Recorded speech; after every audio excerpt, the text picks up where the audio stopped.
apakah asbabun nuzul dari surat An-Nur ayat 6 sampai 9 ini menggambarkan kondisi pada zaman itu banyak wanita-wanita yang direndahkan dengan tuduhan-tuduhan berzina, Ustaz?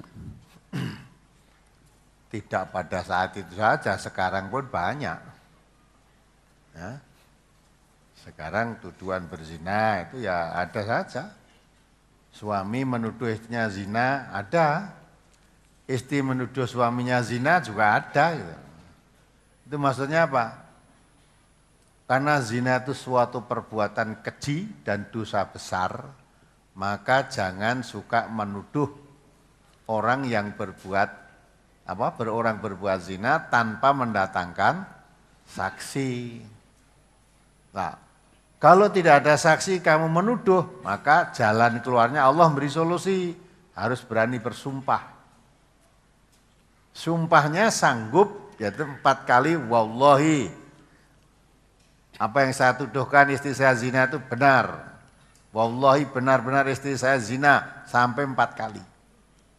Tambah lagi 1 kali, kalau tuduhan saya itu tidak benar, saya sanggup mendapat laknat Allah. Nah, gitu lah. Baru tanpa saksi kamu sanggup mendapat laknat Allah tadi. Udah, bagi gantinya saksi. Mau zina golek 4 saksi ki ya angel wong sindae delik-delik kok. Golek wong saksi siji sosok angel apa meneh 4. Ya, maka gantinya tadi sumpah 4 kali. Lah si istri yang dituduh zina tadi kalau memang dia betul tidak berbuat, ya itu bohong suami saya betul-betul tidak berbuat, ya, tidak berbuat. Nah kalau memang betul tidak berbuat karena dapat saksi tadi, untuk menolak tuduhan suami, sumpah juga istrinya. Wallahi tuduhan suami saya itu salah atau bohong, suami itu saya bohong, tidak benar. Sampai 4 kali. Tambah lagi 1 kali, wallahi kalau tuduhan suami saya itu benar, saya betul berbuat zina, saya sanggup mendapat laknat Allah. Nah sudah, kalau sudah begitu, otomatis suami istri tadi cerai, tidak boleh jadi suami istrinya selamanya. Ya, dipisahkan karena sumpah suami istri sudah saling tidak percaya, ya, bagaimana membina rumah tangga? Maka otomatis kalau sudah saling mengucapkan sumpah tadi li'an, ya, suami istri tadi cerai, jatuh talak. Dan tidak bisa lagi kembali pada dirinya. Nah itulah maksudnya. Itu bukan berlaku pada saat itu, sekarang pun begitu. Kalau memang kamu yakin menuduh suamimu atau istri berbuat zina, tidak bisa mendatangkan saksi, ayo li'an. Nah gitu. Itu solusi jalan keluar untuk menghadapi, ya, permasalahan rumit. Karena masalah zina itu masalah besar. Tapi sekarang ini orang zina itu biasa kok, ya, biasa. Karena diawali dari takrobuz zina, ya, takrobuz zina itu sekarang di mana-mana melakukan begitu, maka akhirnya puncaknya ya zina itu. Ada kok istri suaminya zina ya rapopo. Malah ada istri yang ngomong kok, wis Pak karepmu nerano jajan sak karepmu ning pincuke Joko mulih. Kan ngarani wong zina itu jajan karepmu ning aja mbok go mulih. Pangan nggon kono wae. Nah, seolah-olah kalau sudah dapat izin istri itu seolah wis ora apa-apa. Walaupun istri mengizinkan, suami mengizinkan, yang melarang itu Allah. Yang melarang zina itu Allah. Dan di zina itu satu perbuatan dosa besar. Bukan dosa kecil, dosa besar. Hukumannya aja kalau sudah pernah bersuami atau beristri zina, hukumannya dirajam sampai mati.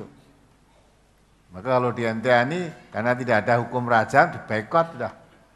Kalau mau ngaji nih NTA kok metuk kok zina, keluarkan. Dan dibekot, tidak usah disopo aruh. Anggap aja dia sudah mati. Nah yang betul ketemu arah salam mau mati kok. Kalau orang NTA kok wani berbuat zina berarti wani nanggung resiko. Risikonya diboikot oleh warga MTA.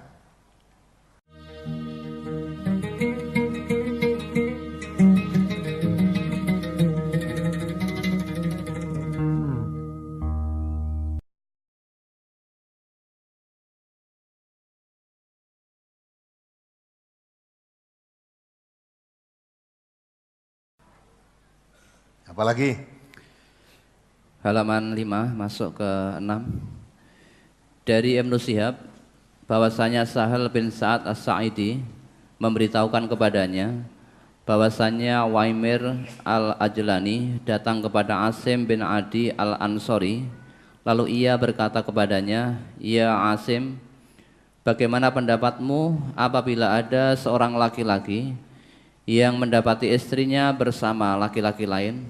Apakah ia boleh membunuhnya sehingga kalian akan membunuh orang tersebut, atau bagaimana ia harus berbuat? Hai Asim, tanyakanlah tentang hal itu untuk diriku."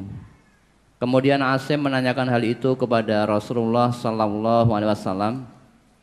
Maka Rasulullah sallallahu alaihi wasallam tidak suka kepada pertanyaan tersebut dan beliau mencelanya, sehingga berat terasa pada Asim karena mendengar dari Rasulullah sallallahu alaihi wasallam tersebut. Setelah Asim kembali kepada keluarganya, maka Waimir datang kepadanya lalu bertanya, "Ya Asim, bagaimana yang dikatakan Rasulullah sallallahu alaihi wasallam kepadamu?" Jawab Asim kepada Waimir, "Pertanyaan itu tidak mendatangkan kebaikan untukku. Sungguh Rasulullah sallallahu alaihi wasallam tidak suka kepada pertanyaan yang aku tanyakan kepada beliau." Kemudian Waimir berkata, "Demi Allah, aku tidak akan berhenti sehingga menanyakan hal itu kepada beliau." Kemudian Waimir berangkat sehingga datang kepada Rasulullah sallallahu alaihi wasallam. Pada waktu itu beliau sedang berada di tengah-tengah orang banyak. Lalu Waimir bertanya, "Ya Rasulullah, bagaimana pendapat engkau apabila ada seorang laki-laki mendapati istrinya sedang bersama laki-laki lain, apakah boleh ia membunuh laki-laki tersebut sehingga kalian membunuh suami itu, atau bagaimana yang harus ia perbuat?" Rasulullah sallallahu alaihi wasallam bersabda, "Sungguh telah diturunkan wahyu tentang dirimu dan istrimu, maka pergilah dan bawalah istrimu kemari." Sahal berkata, lalu kedua suami istri itu melakukan li'an, sedangkan saya pada waktu itu bersama orang banyak berada di sisi Rasulullah sallallahu alaihi wasallam. Setelah suami istri tersebut selesai melakukan li'an, Waimir berkata, "Aku berdusta terhadapnya ya Rasulullah, jika saya tetap menahannya sebagai istri." Lalu ia menceraikannya 3 sebelum Rasulullah sallallahu alaihi wasallam menyuruhnya. Ibnu Syihab berkata, maka dipisahkannya suami istri itu merupakan ketentuan bagi mereka yang melakukan li'an. Mohon diterangkan maksud dari hadis tersebut. Jadi Waimir itu menanya lewat Asim, suruh menanyakan pada Rasulullah. Tanyakanlah pada Rasulullah, bagaimana kalau seorang suami melihat istrinya bersama laki-laki lain. Tanyakan. Lah Asim tadi menanyakan pada Rasulullah tentang keadaan Waimir ini. Rasulullah tidak memberikan jawaban karena pertanyaan itu suatu perkara yang besar. Tapi kalau kamu mendiamkan itu juga menjadi perkara yang besar juga, karena masalah urusan zina itu urusan perkara dosa besar. Maka Waimir datang kembali kepada Asim, Asim kembali pada Waimir, ditanya, "Bagaimana pesanku untuk tanyakan pada Rasulullah?" Jawabnya, Rasulullah tidak suka dengan pertanyaan itu. Ya. Jadi Rasulullah tidak menjawab pertanyaan itu. Waimir langsung sumpah, saya bagaimanapun juga tetap akan menanyakan masalah ini pada Rasulullah. Karena itu suatu perkara yang dianggapnya memang sangat penting. Dia yang menanya kok, bagaimana kalau seorang istri bersama laki-laki lain, gitu kan? Akhirnya dia ketemu Rasulullah sendiri bertanya, bagaimana permasalahan ya Rasulullah?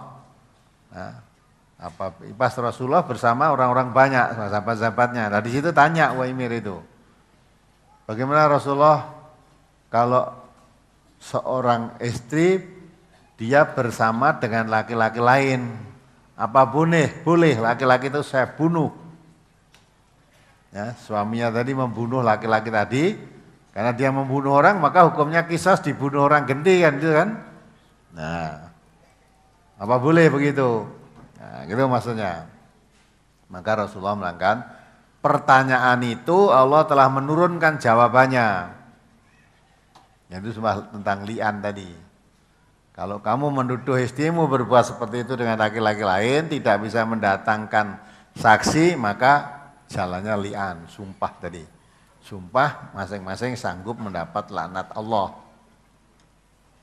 Nah setelah sumpah masing-masing melakukannya, ya diceritakan setelah suami istri tersebut selesai melakukan li'an, Uwaimir berkata, ya, aku berdusta terhadapnya ya Rasulullah jika saya tetap menahannya sebagai istri.